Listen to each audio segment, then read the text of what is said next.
think the best might be to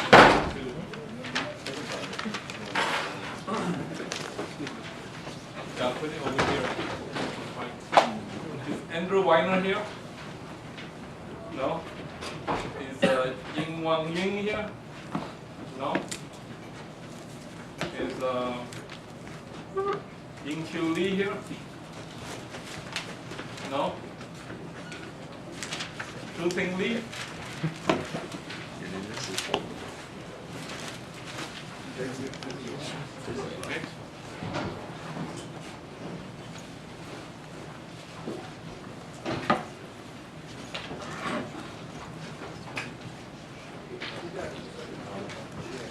I start to know your name.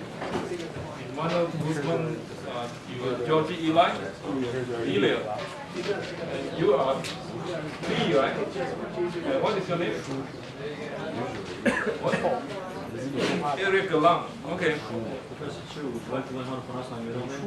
Yeah, I don't want something very complicated. You're Lawrence something, right? Yeah, that's it. So what? Okay. You're the boss here? You are Oktari.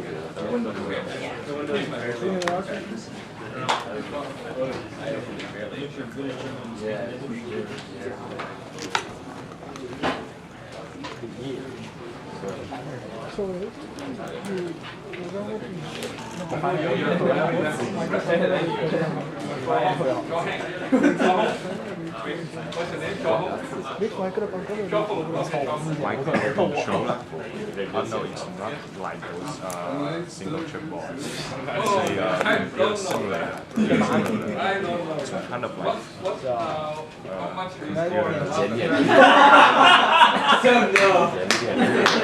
just a simplified version of Got him. like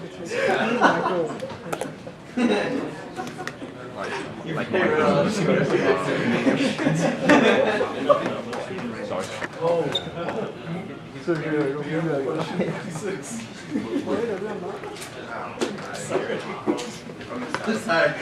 You can't hear the lowest priority. You can't answer your question. what grade are you? Until next week. Oh, were you a undergrad? No.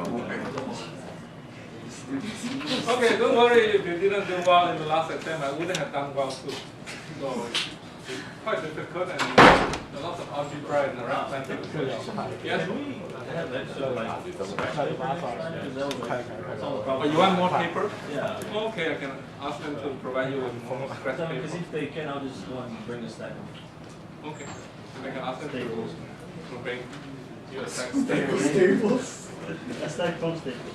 And let me see. We reviewed the exam on Monday, so today we will move on to section 4.1.3. Okay. Section 4.1.3 is on impedances and phases and that kind of thing.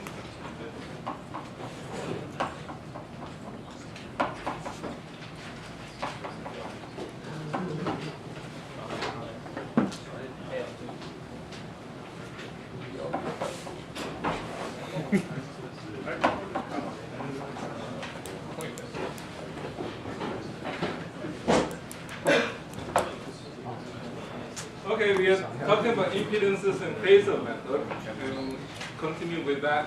So we learned that many ODE problems can be solved very simply using Phasor method, and also especially if the input is sinusoidal or cosinusoidal. So with this course uses the name cosinusoidal. And in other textbook you might just see this name, sinusoidal. This means that you have something of this kind. If you have a signal where the signal is a function of time that oscillates like that, that's called cosinusoidal function. And many textbooks will just refer to this as sinusoidal function. And you will also see this name being used, time harmonic function. Another name is actually constant wave. And this is usually just shorthanded as CW. And another name that you often see is in optics is monochromatic. Monochromatic by its name suggested that there's only one color. One color, as you know, in optics, color is associated with frequency. It's just one frequency. So this just means mono frequency. Okay, they all mean the same thing. All these mean the same thing. Time harmonic signal, constant wave, monochromatic signal, sinusoidal signal, and so on. Okay? We are learning phasor technique to analyze this kind of problem, because this kind of problems are very easy to analyze with phasors. And what we notice immediately is that previously, before you learn phasor technique, we have this very simple kind of relationship between voltage and current. And then we had something like this kind of thing for capacitors, and then we have Isn't it I, yeah, correct. I, and then V is L di dt. Okay, rather complicated relationship, but with phasor techniques, all this becomes very simple. If this V is a phasor, the first one becomes just Ri by I. It's a phasor, the second one just becomes J omega CV, and the third one just becomes V is equal to J omega Li. Okay? So everything becomes as simple as the first one if you are willing to deal with complex numbers. If you are willing to deal with complex numbers, then all the relationships are just scalar relationships. These are called scalars.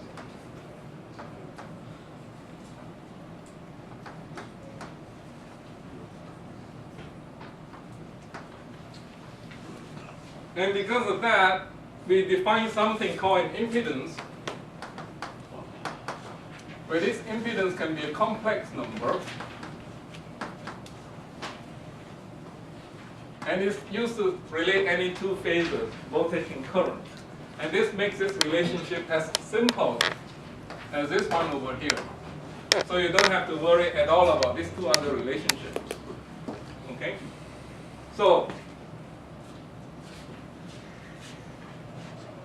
So you can see that Z is equal to J omega L for an inductor.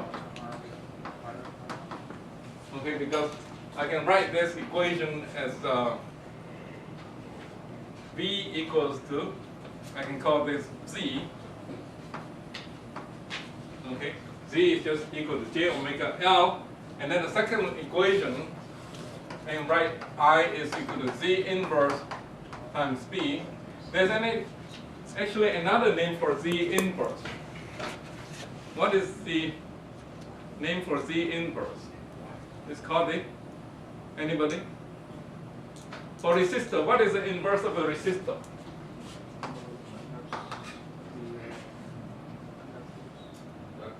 Conductor, right? Conductance of conductor. Okay, it's usually denoted as Z, and similarly, Z inverse is denoted as Y, which is called an admittance instead of an impedance. Okay, so this one is usually called an impedance. Okay, it impedes the flow of current, and admittance admits the flow of current. Okay, they're just the opposite of each other. Because of this, then I can see that Z is equal to 1 over J omega C for capacitor. Okay, if you look at this equation, if I write it in this manner, this is just V is equal to J 1 over J omega Ci. And if I call this Zi, I notice that Z is just his piece over here, and hence Z is equal to that. He can also call Y is equal to J omega C for a capacitor. Okay, it's just a reciprocal of that.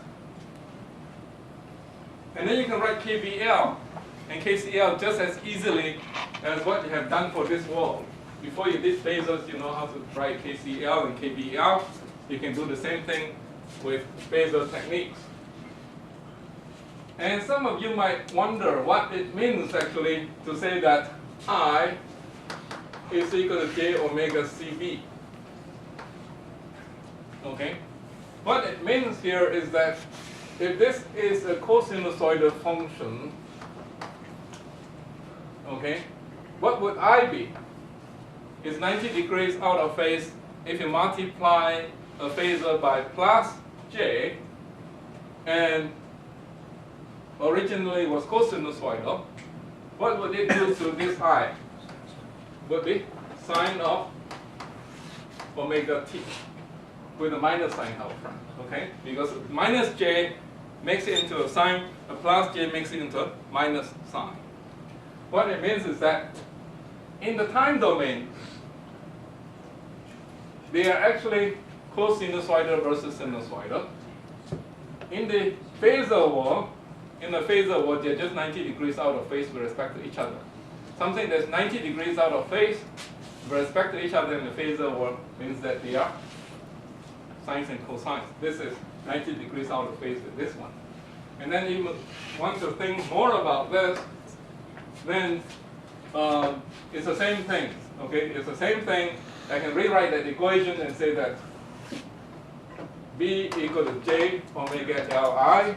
And so if I cosine omega t here, then this must be sine omega t with a minus sign out front.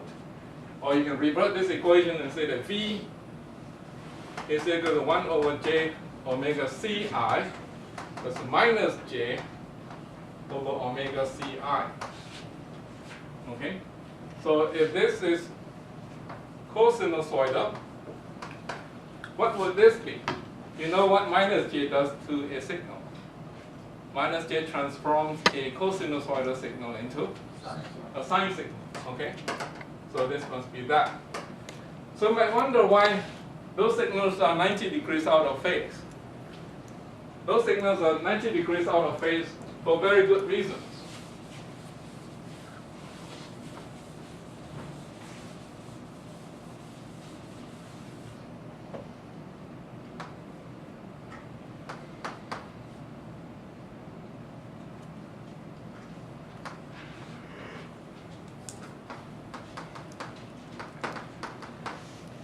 Say, if I were to plot the voltage of this, like what I did here, if I were to have a capacitor, if I were to plot the voltage, I would get the sign to be minus I.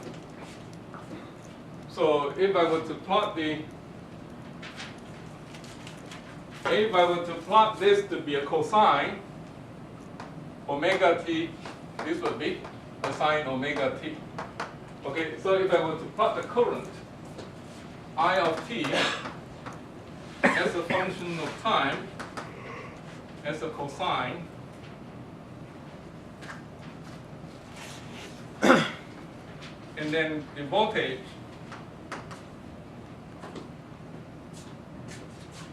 as a function of time would be a sine. It will look something like this.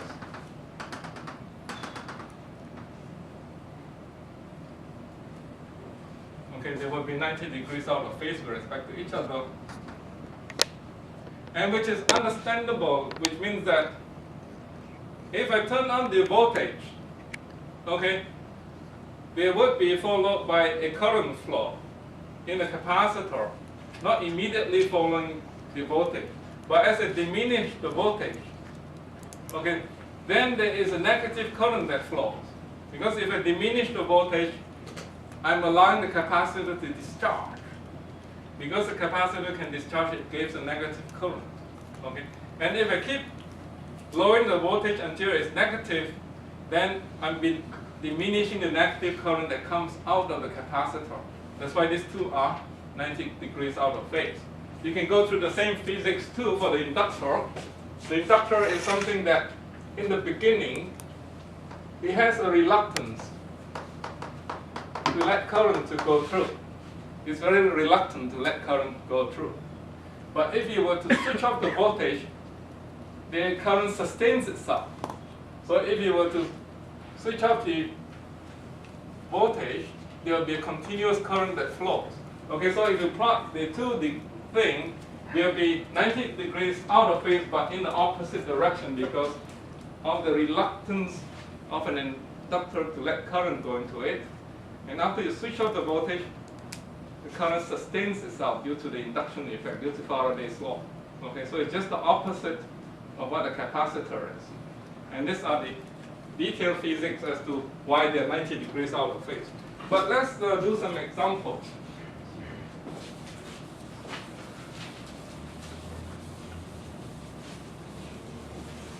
So example 4.11.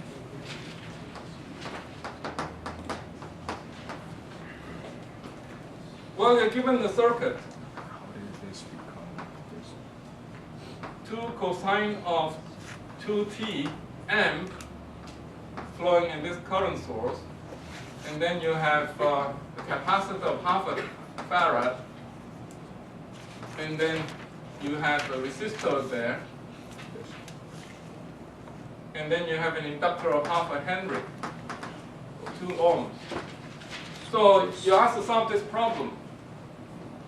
Now that you are more senior than a few weeks ago, that you know what phasors are, you do not want to solve an ODE anymore. So the first thing you do is to convert this into a phasor equivalence. Find a phasor diagram for all the components, okay? So if I were to draw this, then initially you might put the I1t here, and write an ODE and I2t here, and write an ODE for that one. And then you might put a V2t here, and derive an equation for that, but not anymore. Okay, not anymore that you know phasors. You find the phasor equivalent of this, and then you find out what the phasor equivalence of this current is. And then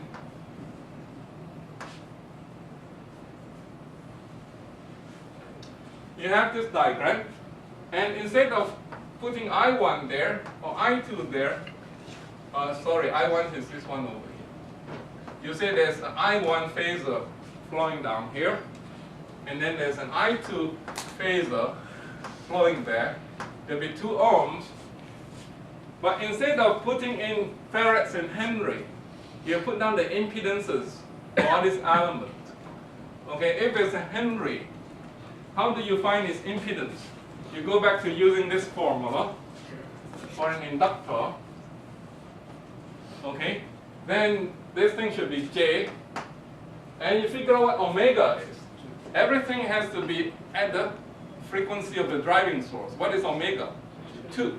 So you figure out 2, and then you figure out what L is. L is half a Henry. So this number here has an impedance of just J.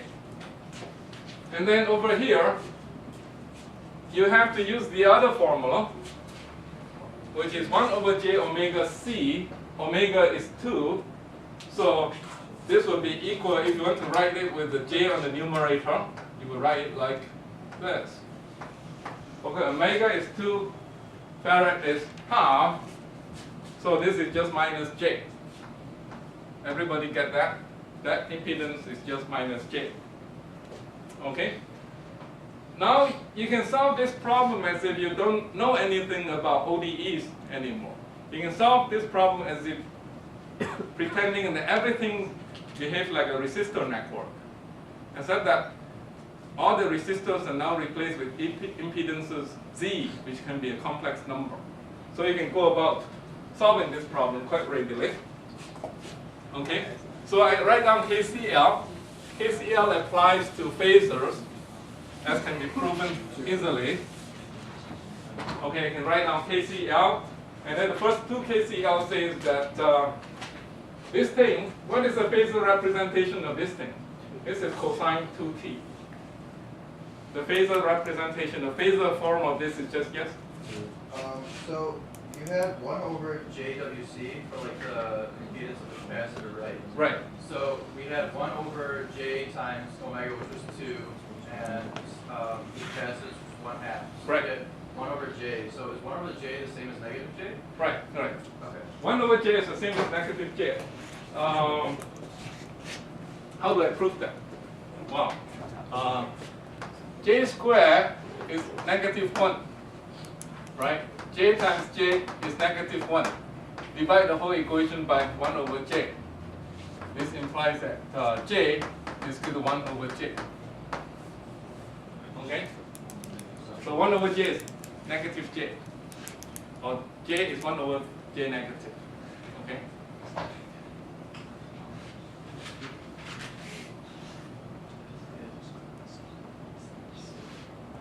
So, this is okay, right? Now you just write down KCL for node 1. Okay, let's call this node 1. Okay. You will have, this current is what again? Did I ask you to figure out what this is? 2. Very good. This is 2. Okay, 2 amps. Phasor form. So 2 must be equal to I1 plus I2. This is just KCL in the phasor world. Okay? And then you have this VC. VC is the voltage across the capacitor. Okay? What is VC? VC would be equal to I1 times the impedance that that current sees. That impedance is, to be more precise, that number over there, but that number converts to -j. So this is just JI1. Okay, that is VC.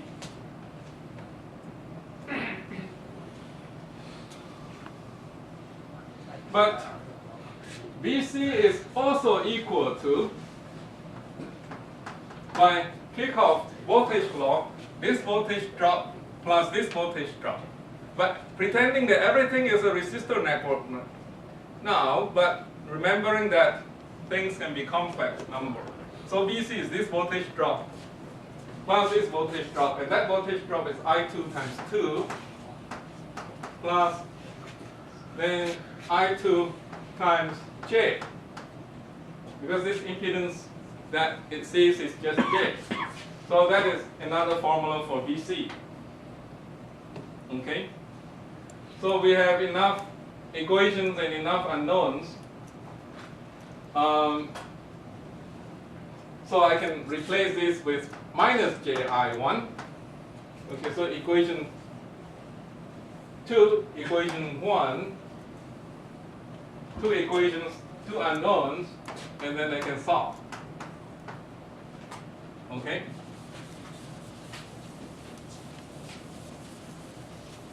You want me to solve them? Yes, right? I'm not good with algebra. As you can see, I can't even balance my checkbooks. So let me see if I can solve them correctly, okay? So let me see.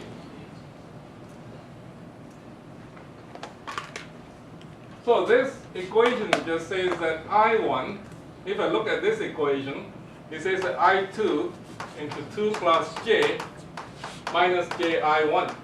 Okay, this equation says that, which means that I1 is I2 divided by minus J, so I got plus 2J minus 1. Okay? And then now if I plug this in here, okay, I1 is also equal to 2 minus I2.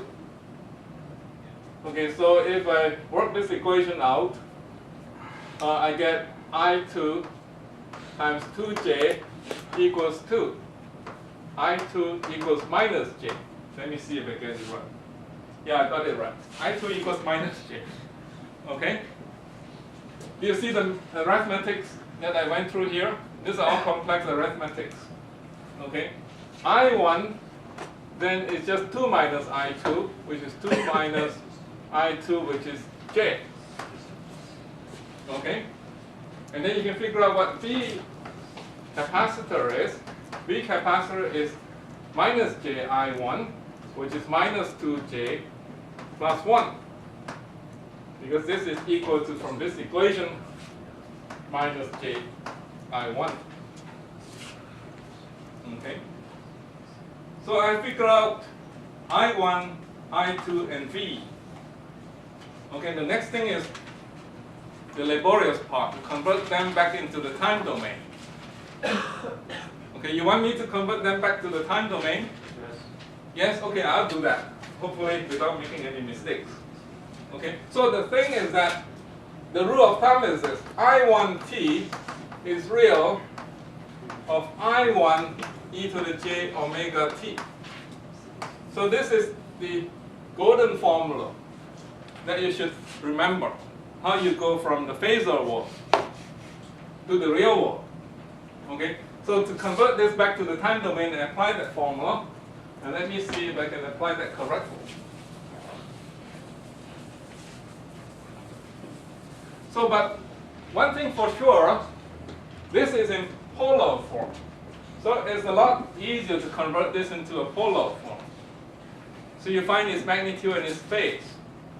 Okay, the magnitude is what? 2 squared plus 1, 5, and then square root. Okay, what about the phase? The phase is arctangent of the angle. The angle is 1 over 2. Arctangent of half. You know what arctangent of half is? Okay, it's 0.464 according to the textbook. Okay. I don't know what that is.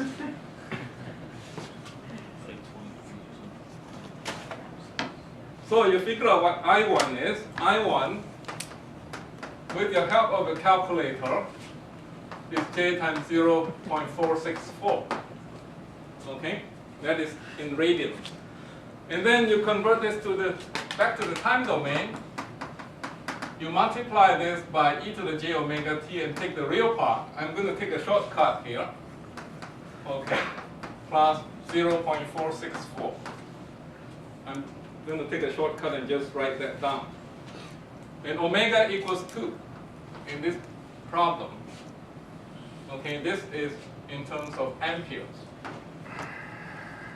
Okay, I can convert the other quantities back to the time domain as well. Maybe it's too laborious, I won't do it. Okay, I2t is an easy one. Okay, I2t is just that. And how would you convert something like that back into the phasor form? I2t just multiplied by minus j, because this is minus j, and then taking the real part of that. What is that equal to? Sine. Equal to sine. Very good. It's actually cosine of omega t minus pi over 2, which is just sine of omega t. Okay, very good. And then you can convert I2, 3, and the rest. Okay, I won't do them. I think they're laborious. Okay? Any questions so far? So very simple rule. There's a systematic rule that you apply. Okay? And in mathematics, you will say that these two problems are, this is homomorphic to a resistor's problem, a resistor circuit problem. Before you learn this, okay, you just learn how to solve the resistor circuit problem. This problem is homomorphic to that. And whatever you learn there, you can reapply those techniques here, but replace real numbers with complex numbers. Okay?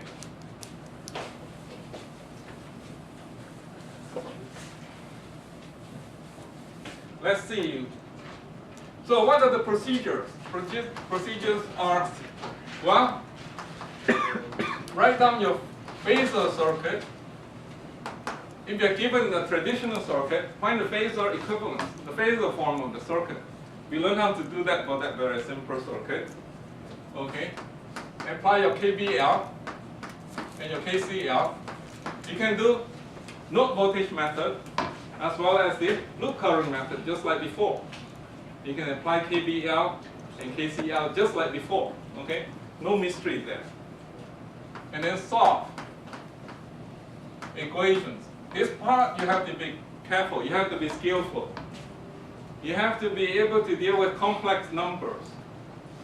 Before that, you never had to. So this is your new world. Okay?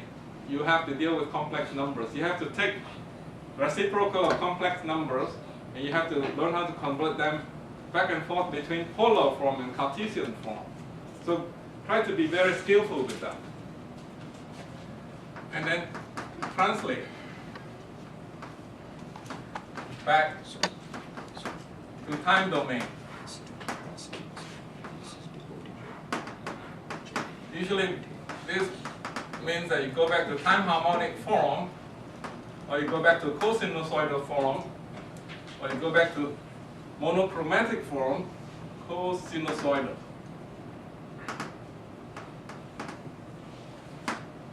And you go back to one of those forms, okay? So these are the 4 steps that you have to follow, adhere to. And actually, a lot of the things that you learned before still applies. Series parallel connection, you can do the same thing in the phasor wall. You can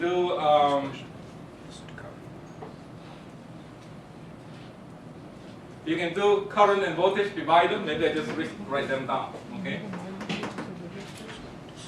Parallel and series connections applies in the phasor wall. Current and voltage divider applies to the phasor wall. So this problem is homomorphic to the problem you had studied before. Source transformation. You can also find a Thevenin or a Norton equivalent for a circuit. And you can also transform between the two very easily, just like you did before, except that you have to live with complex numbers. Okay, what form? Source transformation, superposition.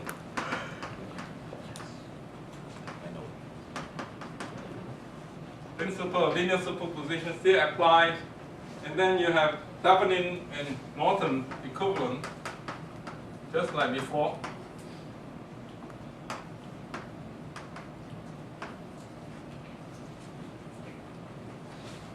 Okay, and then you have node voltage and loop current method. Node voltage and loop current method.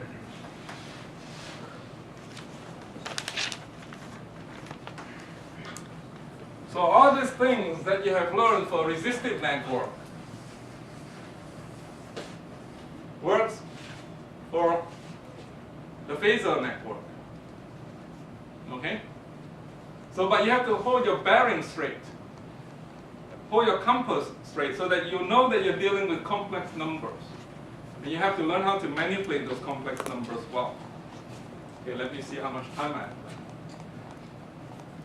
Okay, let's see what we can do. So you have parallel connections and series connections. So those are rather simple things to say. Okay, so as the textbooks say, if you have two things in series, you just connect the thing in series in that manner. And then I always want to think of parallel connection as being adding the admittances. Okay? In series connection, you add the impedances. In parallel connection, you add the admittances. This formula can also be written as Zp is equal to 1 over Z1 plus 1 over Z2. And in that case, it will be Z1, Z2 over Z1 plus Z2. Okay, that's another formula for parallel connections. And are there any questions so far? Okay, no question, but here, hold your bearing straight, and let's see if we can do example 4.12. Don't get confused between real numbers and complex numbers. Always remember that you are in the complex number world now. And let's do this problem that looks something like this. This is 2 cosine of 2t. Both. Okay, you have an IT, and then you have something that looks like this. 4 ohms, 2 henries, and then you have an IT. How do you solve this problem? Well, the first thing you do is to do the Phasor circuit of this one. Find a Phasor circuit that represents this original circuit. And that is quite easy to do. You replace the source with what? What is the phasor representation or phasor form of this source? 2, right? So you just represent this with a 2, and then you have an IT, okay, I over there, and then you have an inductor. The inductor has an impedance of what? What is the formula for an inductor now? J omega L, and omega is equal to what here? 2. Okay, omega equals 2. Okay, L is equal to 2 Henry. So the inductor now has an impedance of 4, right? 4J. 4 ohms. Okay? So to figure out the current I, you find the parallel connection of the impedances. Okay, the parallel connection of the impedances is that 1 over Zp is equal to 1 over 4J plus 1 over 4, which is,